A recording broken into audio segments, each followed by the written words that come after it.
Hi guys and welcome back.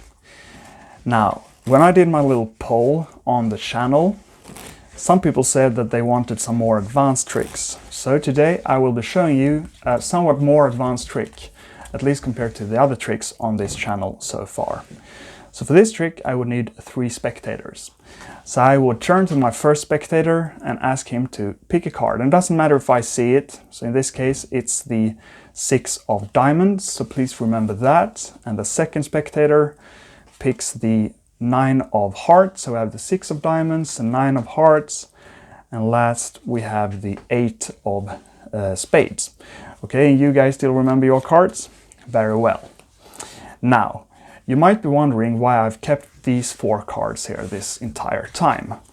Well, these 4 cards are actually the 4 aces, and I kept them there because I didn't want you to pick one of them, because I'm actually going to use these aces to find your card. So the ace of clubs, the ace of hearts, the ace of spades, and the ace of diamonds.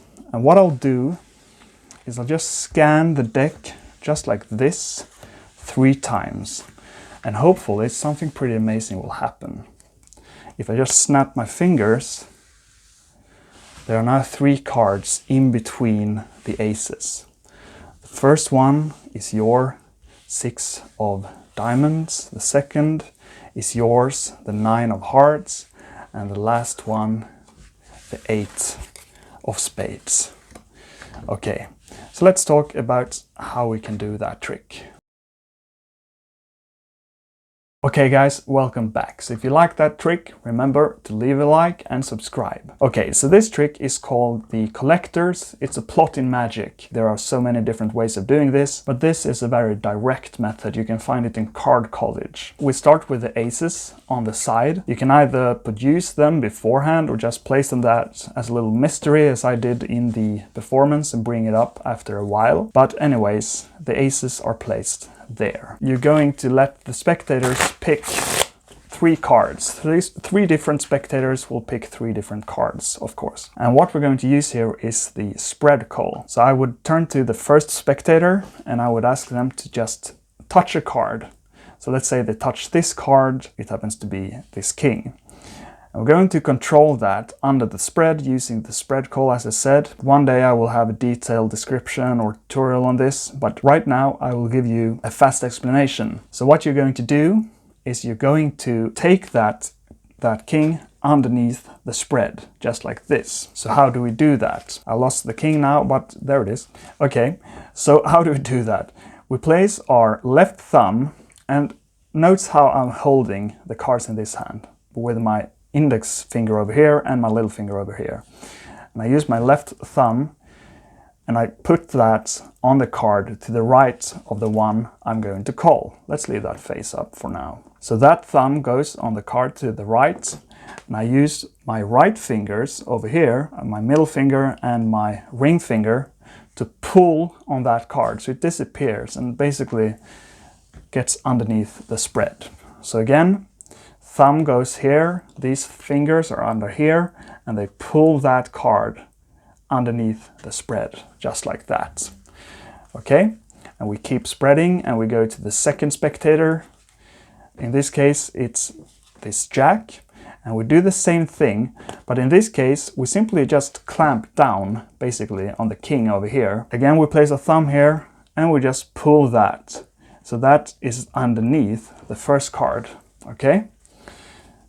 And the third time, okay, another king, and we do the same thing. We pull that underneath those 2 cards already there. So that's just a quick description of the spread call, and I will have a tutorial on it someday, but you can find other on the internet till then. And when you close the spread, you're gonna in-jog those cards down here, furthest down. So you in-jog them as you close the spread. And you cover the call by going from the first spectator to the second, you do the call, and then you go from the second to the third, you do the call, and while you're moving like that, you do the call.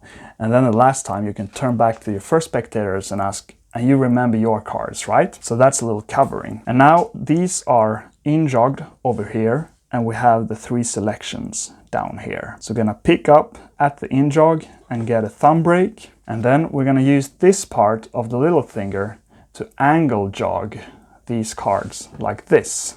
So just kick on those cards like this basically, and they're angle jogged, and we grab them between our right thumb and little finger. And what we're going to do now is called the transfer move. It's by Di Vernon, and it's an excellent alternative, for example, palming cards. And we're going to add these 3 cards to these cards over here. The external reality is just we're placing the deck away, but we do that on the way over here. So we take away the deck and we just add these 3 cards to the aces, and we pick them all up. So we've added those cards to the aces. I'll do that once more. So we have that angle jogged, and now you have a little area here where you can grab the deck as you come over the aces, and you just take that away and you just casually pick those up.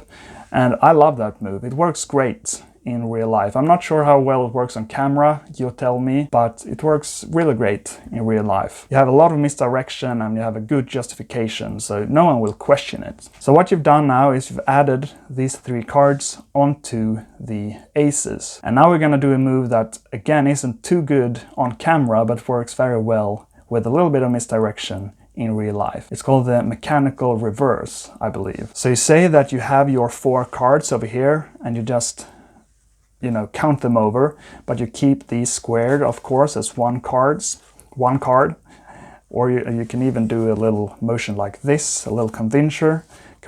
But anyway, what you're going to do now is you're going to put your little finger inside that break, and as you turn everything over, you take everything in end grip, middle finger over here, your thumb over here, and your left thumb goes underneath to just turn it over. Turn everything over like this. And in cover of that, you're gonna bend the fingers of your left hand like this. It's hard to do slow motion. Let's do it all again. You come over like this, and then you bend those fingers so these cards get reversed underneath, and then you place the aces on top. So it's supposed to look like you're basically just turning over the aces and square them up. But what you're actually doing, again, is you turn them over like this and like so. And you need to practice that a little bit, but as I said, it works a lot better in real life when you look them in the eye and you say, well, these are the 4 aces. All you need is that little misdirection.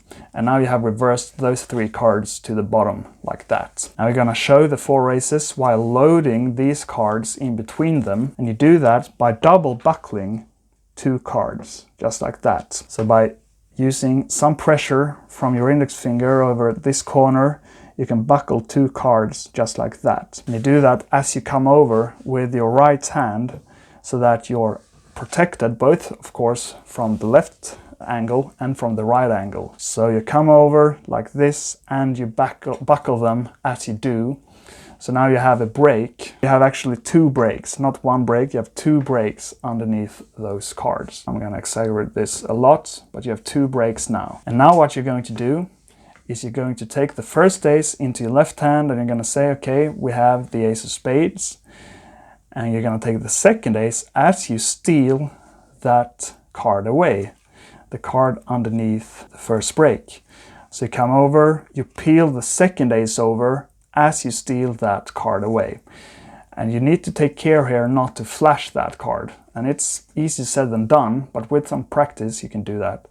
So you don't want this to happen, right? So you go over, you peel the next ace and take away that card underneath. So you've loaded another card, and now you have the last ace left and the last face down card, which you just place on top. And from here on, you've loaded them in a very direct and elegant way. From here on, it's just presentation. You can do the kind of scanning thing I did.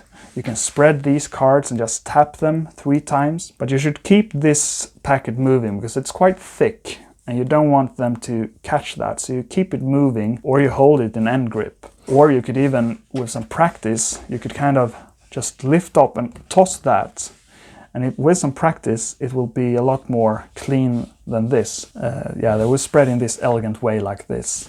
And from here, you just reveal their selections. So I hope you like that little trick. It's, as I said, it's very direct. It's a very direct method of doing this. So using, for example, the spread call as the selection process is very, I think, efficient and elegant. There are other ways of doing it. You could let them take out one card each, and then you could do, like, for example, 3 separate overhand shuffle controls to bring them to the top over and over again. But that would be, you know, a lot more efficient and less elegant. Even if you did a multiple shift, it would be less efficient and less elegant, in my opinion. But you could do that, and then of course you could just palm those off and add them to these cards over here, instead of doing that transfer move I was telling you about earlier, for example. But I think that transfer move is super elegant, and it just takes away another step. The same thing when you've added these here.